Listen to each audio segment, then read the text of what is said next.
When ancient man looked to the heavens for guidance from the gods, he noticed star patterns and began to document their movement across the heavens. The ancients believed that the earth was flat, but around 350 BC, Aristotle proved that the earth was round. Later, about 150 AD, Ptolemy presented the geocentric theory, the belief that the earth is stationary at the center of the universe, with the sun, moon, stars, and planets revolving around it in complex orbits. In the 1500s, Nicholas Copernicus of Poland presented the heliocentric theory, the belief that the earth revolves around the sun as it rotates on its axis. This aspect of astronomy evolved into an intricate study of planetary motion known as orbital mechanics. Today, orbital mechanics is applied to space flight and satellites that orbit the Earth or travel beyond our solar system.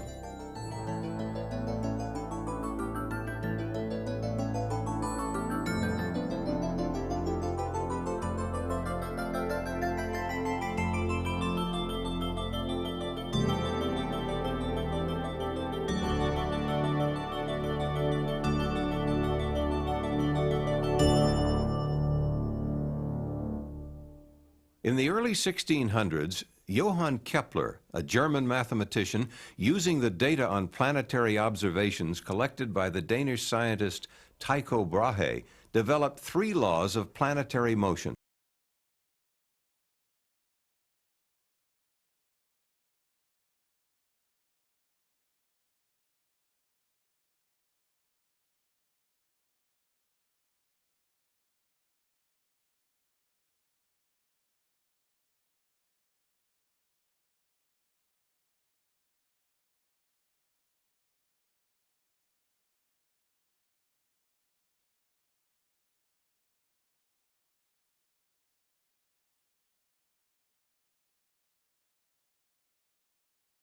Kepler's second law, the law of areas, states, "The line joining the planet to the sun sweeps over equal areas in equal time intervals."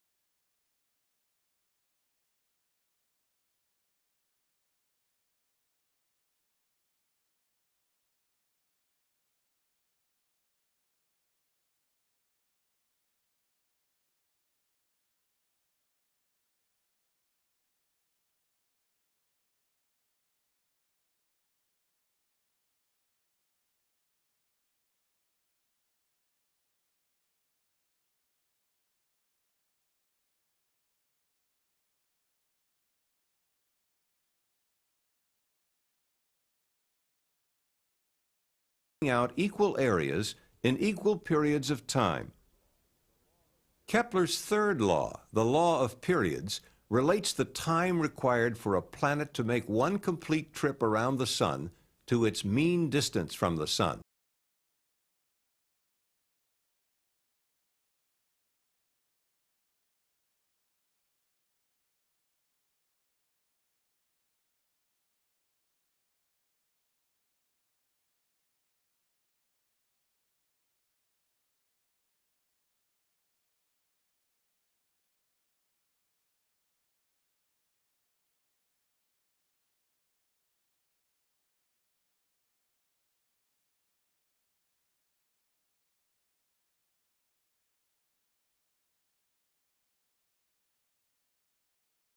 Isaac Newton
There are 6 numbers called the orbital elements, which specify the size, shape, and orientation of an orbit in space, as well as the location of the spacecraft in the orbit.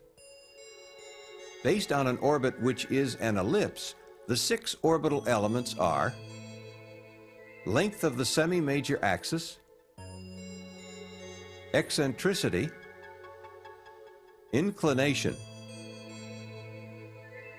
right ascension of the ascending node, argument of perigee, time of perigee passage. The major axis of an elliptical orbit is the line joining the perigee and apogee.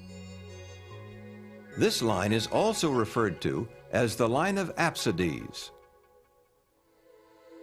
The first orbital element is the semi-major axis. It is simply 1/2 the major axis. Circular orbits have no apogee or perigee.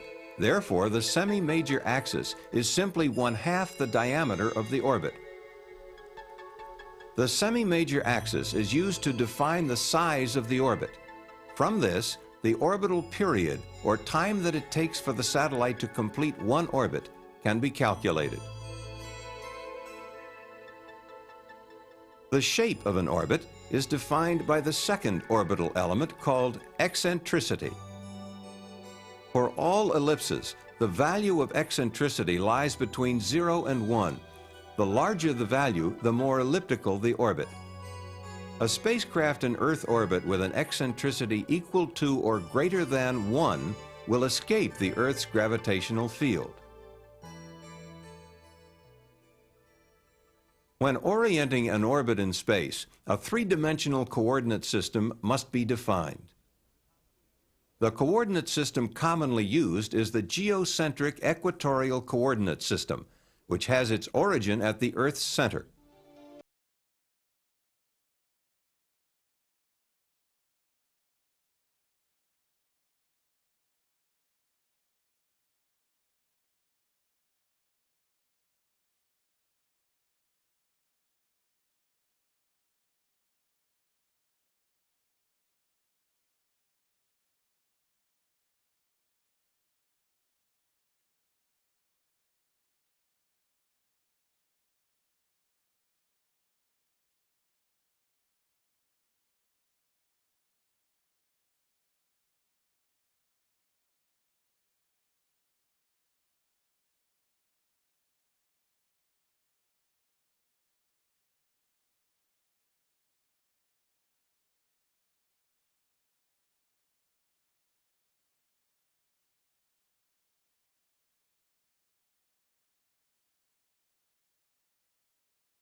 Describe the size, shape, and orientation of the orbit in space. The final element is a time value used to locate the satellite in its orbit. A satellite moves in a very predictable manner. It stays on schedule. Thus, if the time at which a satellite passes a particular point is known, the time when it will pass any other point can be determined. The particular point chosen is perigee, and the time of perigee passage is the last of the 6 orbital elements. The 6 orbital elements depict a spacecraft's orbit in non-rotating coordinates. To visualize an orbit relative to the rotating Earth, a projection traces the spacecraft's position on the Earth's surface. The projected path is called the ground track. As a satellite orbits the Earth, the ground track shifts westward. There are 2 causes for this. First, the primary contributor is the Earth's rotation toward the east under the orbital plane. Second, because the Earth is not a uniform sphere and bulges at the equator, its gravity is greatest at the equator. This causes the orbital plane to rotate slowly around the Earth's polar axis in a motion called precession. Precession is toward the west for prograde orbits and toward the east for retrograde orbits. For low Earth orbits, such as those of the Space Shuttle at 150 miles altitude, the westward shift of the ground track due to the Earth's rotation is about 22.5 degrees, while the shift due to precession is only about a half degree. The inclination of a satellite orbit determines the north and south latitude limits of its ground track. The minimum orbital inclination is equal to the latitude of the launch site and is achieved by launching due east. For example, if a satellite is launched due east out of the Kennedy Space Center, which is located at 28.5 degrees north latitude, its orbital inclination will be 28.5 degrees, and the limits of its ground track will vary between 28.5 degrees north latitude and 28.5 degrees south latitude.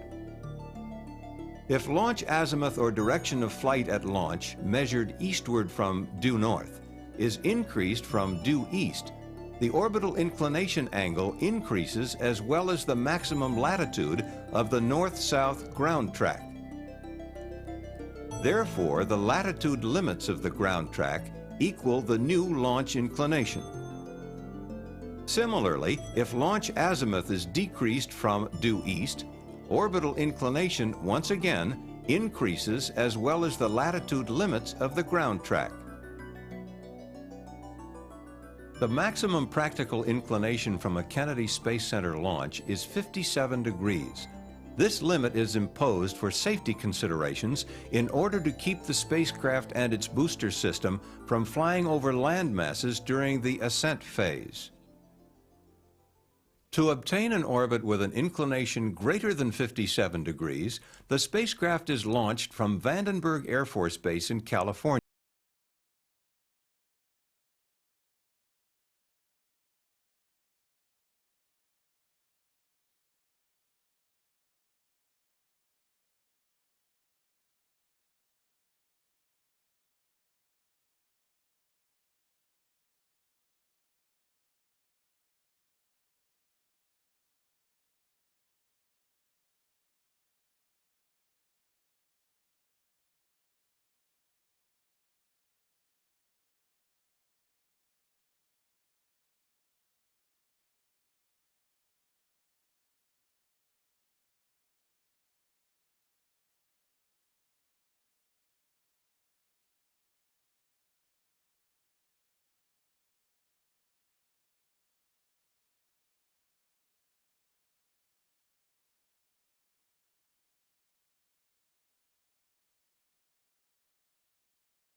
launched within a specified time interval called the launch window. Some of the factors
in its final orbit.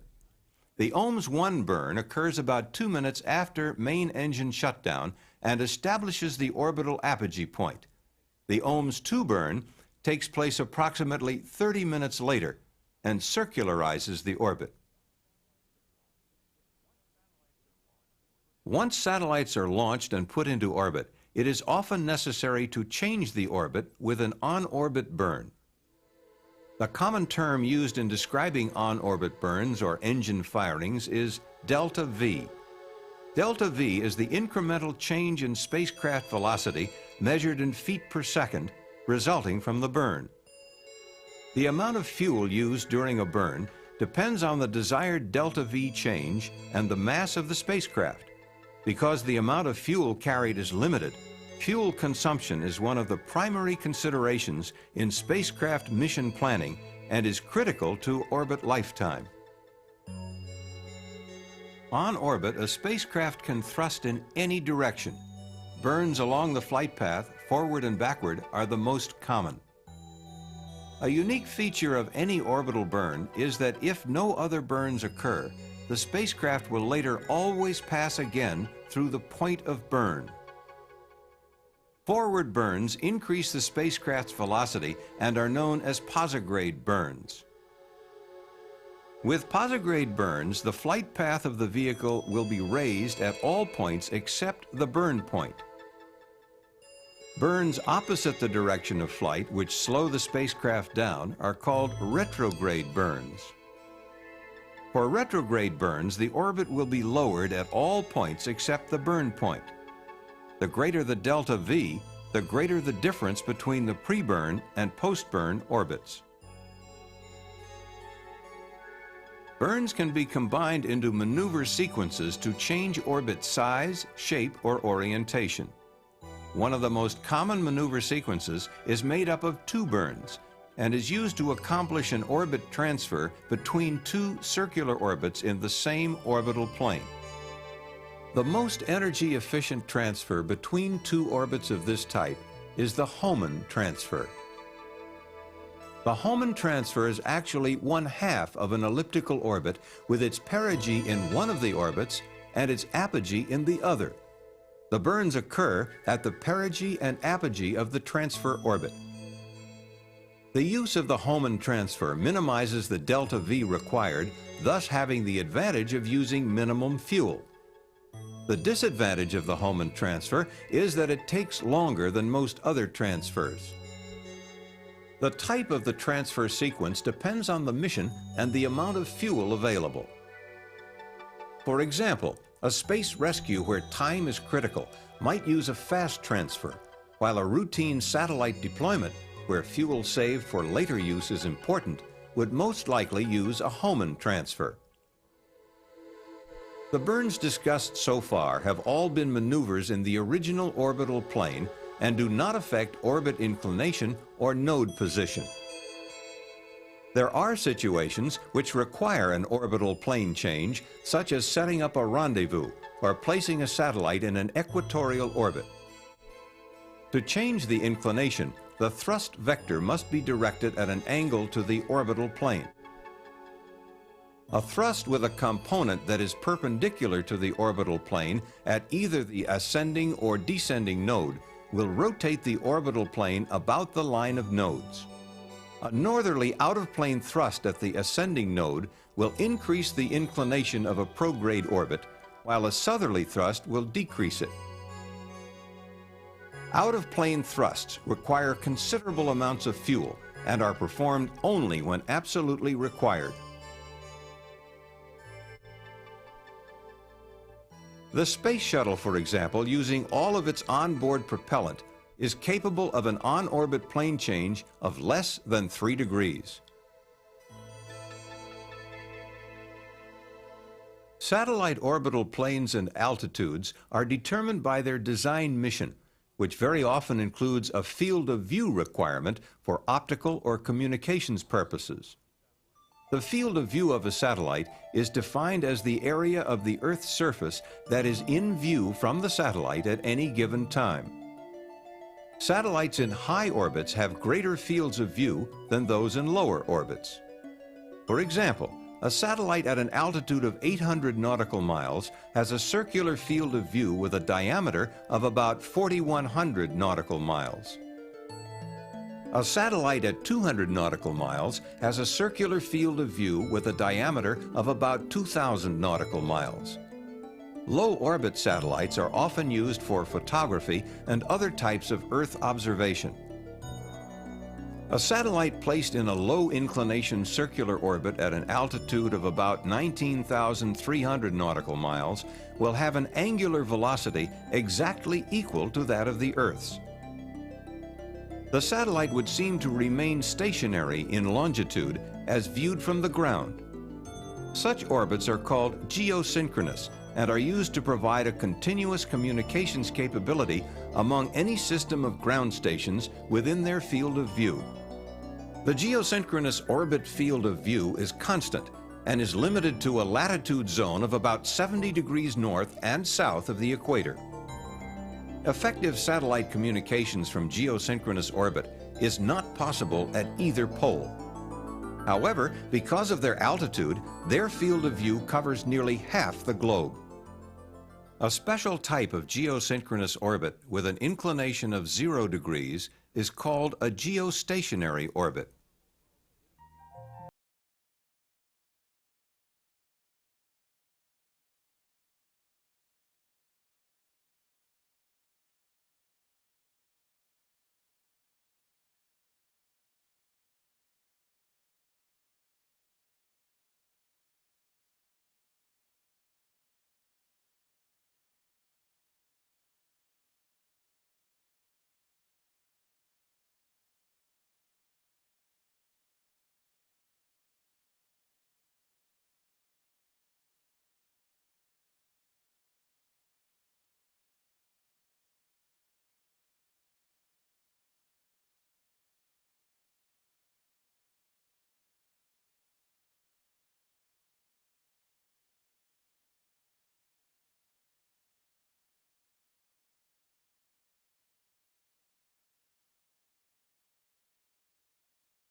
GPS global positioning system use lower orbits so that a user can receive signals from more than one satellite at any time.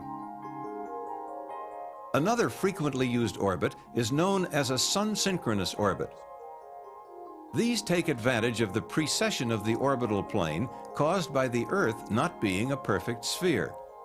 All sun-synchronous orbits are highly inclined retrograde orbits which precess eastward around the Earth's polar axis at the rate of 1 revolution per year.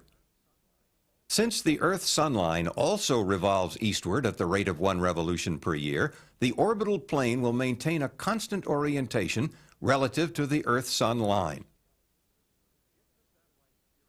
If the satellite's period is then synchronized with the rotation of the Earth, it will pass over the same point on the Earth's surface at the same local time at a regular interval.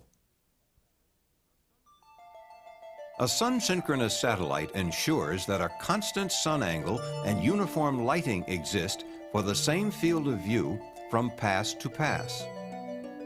Satellites such as those in the Defense Meteorological Satellite Program and Landsat are sun-synchronous, imaging the entire Earth on a regular schedule.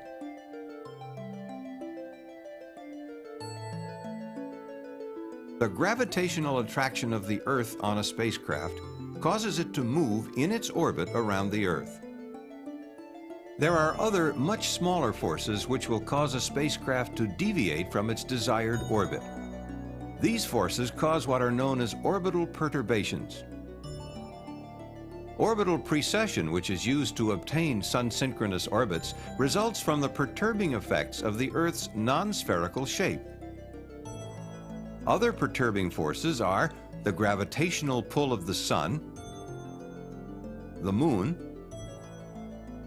and planets, and solar winds, which are charged streams of protons and electrons that heat the Earth's atmosphere and increase atmospheric drag.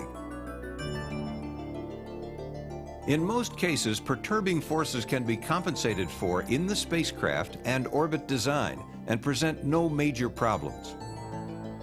If the forces disturb the orbit too much, thrusters can be fired to re-establish its desired orbital orientation or altitude.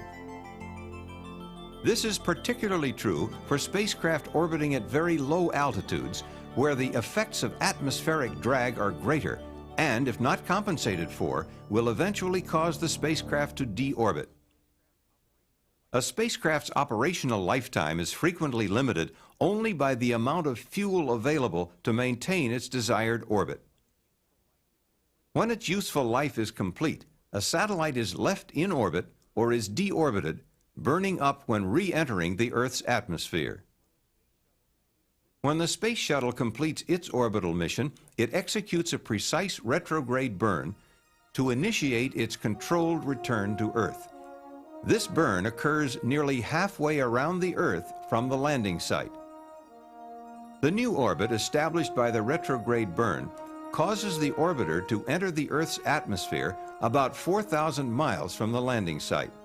During the period the orbiter descends from its orbital altitude to atmospheric re-entry, its attitude is maintained by the use of reaction control jets located in the nose and tail of the orbiter.